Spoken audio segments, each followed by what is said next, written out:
안녕하세요. 2020년 우한 폐렴 코로나19 바이러스는 정부가 정치적 이유로 국민의 생명을 위험에 빠뜨린 최악의 실책으로 기억될 것입니다. 정부는 일찍부터 의학자와 과학자들의 권고에 귀를 닫았었고 그들 특유의 정치적인 고집으로 대처했습니다. 그렇지 않을 수 있었는데 대한민국은 여행 위험 국가가 됐습니다.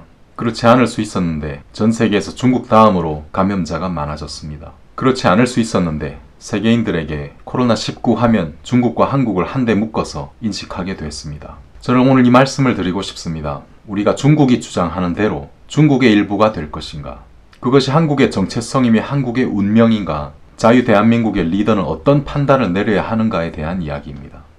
미국 하버드 대학교의 중앙도서관 맞은편에는 추모교회가 있습니다. 한국전쟁에 참전해서 전사한 하버드 졸업생들의 이름이 이곳에 새겨져 있습니다. 모두 17명입니다. 미국은 한 개의 도시에서 날까 말까한 인재도 한국전쟁에 내보냈습니다. 1950년 트루먼 대통령은 6.25 남침 보고를 받자마자 참전을 결단했었습니다. 당시 미 8군 사령관 제임스 밴 플리트 장군은 그 아들이 자원해서 B-26 폭격기 조종사 훈련을 받았습니다. 그는 압록강 남쪽 지역 정찰 폭격 임무를 띠고 출격한 후에 돌아오지 않았습니다. 나중에 밴 플리트 장군은 그 정도면 충분하다면서 아들에 대한 구출 작전에 대한 중지를 명령을 했습니다. 그해 부활절에 밴 플리트 장군은 한국 전쟁에서 실종된 군인 가족들에게 이렇게 편지를 했습니다. 친구를 위해서 자신의 삶을 내놓은 사람보다 더 위대한 사랑은 없습니다.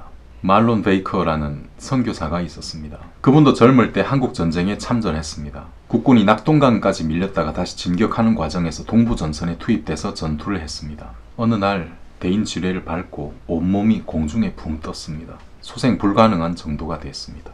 일본 오키나와 병원으로 후송돼서 치료를 받았습니다. 온몸에서 수백 개의 지뢰 파편을 빼내고 기적적으로 살아남았습니다. 의사는 특히 두 다리를 절단해야 한다고 얘기했지만 기적적으로 걸을 수 있게 됐습니다. 말론 베이커는 미국으로 돌아간 후에 교육을 더 받고 다시 한국의 선교사로 자원해서 왔습니다. 가족과 친구들은 말렸습니다. 그런 가난한 나라에, 너를 불고로 만들 뻔한 나라에 왜 또 가느냐. 1954년의 대한민국이었습니다. 그분은 가난한 대한민국에서 젊음을 다 바쳤습니다. 여러분, 전부 다 트루 스토리입니다. 영화도 드라마도 아닙니다. 중공군이 38선 이남까지 내려올 때 메가더와 영국은 유엔군의 한반도 철수를 건의했습니다. 그때도 트루먼 대통령은 미국은 공경에 처한 친구를 버리는 나라가 아니다 라고 선언을 했습니다. 참전한 유엔군은 195만 7,616명입니다. 미군이 절대 다수입니다. 대한민국에서 전사한 유엔군 사망자는 37,902명입니다. 역시 미군 사망자가 대부분입니다. 6.25를 극복하고 한미 상호 방위 조약을 체결한 후에 비로소 대한민국이라는 나라는 생명의 고비를 넘겼습니다. 세월이 흘렀습니다.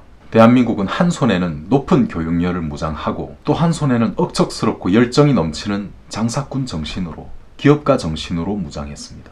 서류 가방과 스마트폰을 들고 국제시장을 누비는 어엿한 비즈니스맨으로 성장했습니다. 한국 기업인들은 돈이 되는 곳이라면 어디든지 가서 이제는 200개 국가들과 교역하는 나라입니다.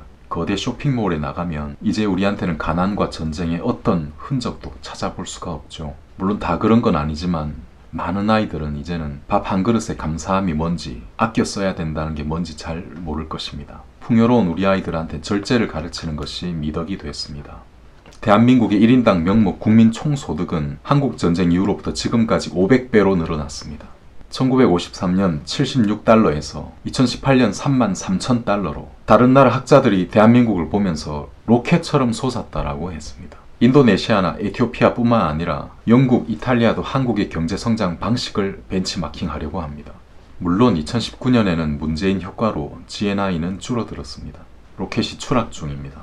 어쨌거나 대한민국에게는 기구한 스토리가 있었고 성장 과정에서 함께 해온 나라들이 있었습니다. 가장 중요한 파트너는 자유세계 최강대국 미국입니다. 다음으로 가장 인접한 경제 대국이자 과학 강국인 일본입니다. 국내 대표 철강기업 포스코는 애플의 비자성 고청정 스테인레스를 납품했습니다.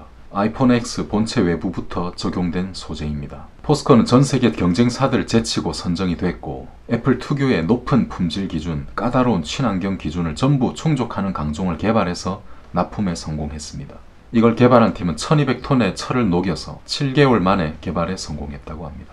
박태준 회장이 포항제철을 처음 세울 때 신일본 제철이 전폭적으로 도왔습니다. 박태준 씨가 일본 철강업계를 이렇게 설득을 했습니다. 북한의 도발은 대한민국은 물론 일본에게도 심각한 위협이다. 한국의 경제가 발전해야 이를 억제할 수 있다. 그러므로 일본은 대한민국의 경제 발전을 도와야 한다. 결과적으로 그 설득이 성공을 했습니다. 한국인들은 기술과 경험이 없었는데 일본의 기술단들이 포항으로 와서 제철소 건설을 감독을 했습니다. 신일본 제철 이나야마 회장은 나중에 포철 직원들 해외 연수 때도 홋카이도에 있는 한 제철소 전체를 한국의 연수생들이 직접 운전해 보도록 해줬습니다. 다들 잘 아시는 대로 대일 청구권 자금의 일부가 포항제철을 건설하는 데 종잣돈이 됐습니다. 박태준은 이것이 조상의 혈세이고 피의 대가라고 규정을 했고 포항제철 실패하면 우양우해서 바다에 다 빠져 죽자고 했습니다. 전쟁하듯이 제철소를 건설하고 발전시킨 거죠. 1978년 포항제철 제3기를 완공한 후에 일본 기술단은 완전히 철수를 했습니다. 포철은 이때부터 기술적으로 자립을 했습니다. 중국의 덩샤오핑도 이나야마 회장에게 제철소를 짓게 도와달라고 요청했지만 이나야마 회장이 이렇게 말하면서 거절했습니다. 제철소는 돈으로 짓는 게 아니라 사람이 짓는 거다. 중국에는 박태준이 없지 않느냐. 중국의 제철소는 나중에 한국이 도와줬죠. 상호간의 발전적인 미래를 목표로 삼고 국가의 이익을 생각하는 사람이 현명한 국민입니다.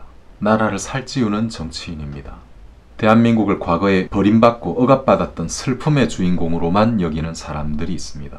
부자이웃한테서 늘 돈을 빌려야 되고 너네들이 자동차를 만들면 그 자동차들이 굴러갈 것 같으냐, 너희들이 배를 만들면 그 배가 뜰 것 같으냐, 무시받았던 주인공으로 계속 여기는 사람들이 있습니다. 다시 말해서 슬퍼야만 행복한 사람들입니다. 이런 사람들이 과거를 절대로 잊지 않겠다, 반드시 보복하겠다는 마음으로 정권을 잡고 나라를 잘못된 길로 이끌고 가고 있습니다. 저는 그렇게 생각합니다. 오늘 내 운명을 어떻게 받아들이느냐, 미래는 거기서 결정됩니다. 대한민국의 운명을 어떻게 그려갈 것이냐, 우리 세계는 거기서 결정됩니다.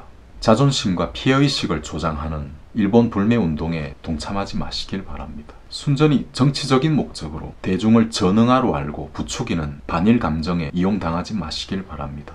대한민국의 친구는 미국과 일본입니다. 북한이나 중국이 아니죠. 중국은 자유민주주의 국가가 아닙니다. 언론 자유도는 세계 최하위입니다. 중국은 대한민국을 속국으로 여기고 북한은 우리를 적으로 여깁니다.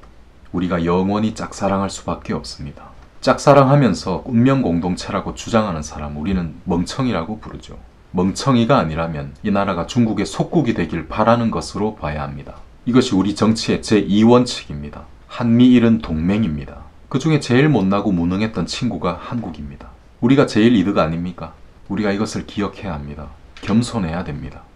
우리는 과거에 어려웠던 시기를 딛고 어엿한 글로벌리스트가 된 대한민국입니다. 자유로운 도전을 선택하고 그에 따른 책임과 리스크를 감수하고 다음 세대가 지금보다 더 나은 세대가 되기를 바라는 세계에서도 보기 드문 마음을 가진 여러분들이 바로 대한민국입니다. 하버드대를 졸업한 사람이 어떻게 해서 이름도 들어보지 못했던 가난한 나라에 전쟁터로 갈 수 있는지 그 마음을 여러분은 짐작하실 수 있습니까?